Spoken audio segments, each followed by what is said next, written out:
we make a promise that we must have a solution for our problems.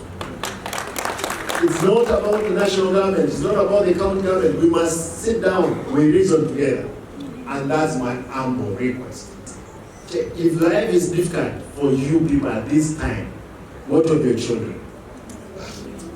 The future is bleak. It's not clear.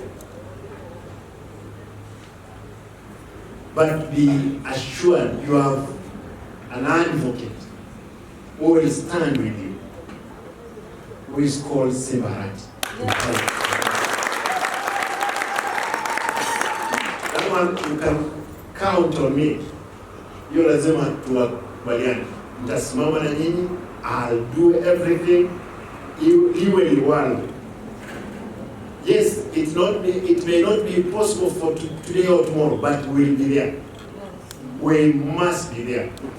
Kwa hivyo tuko pamoja, tuhakikishe kwamba tunasaidia jamii yetu. Na niko tayari kutembea pamoja na nyinyi. Sasa makosa yawezekana ipo, makosa ni ya mwanadamu, tusameane, tuhakikishe kwamba kazi imeenda mbele. Sasa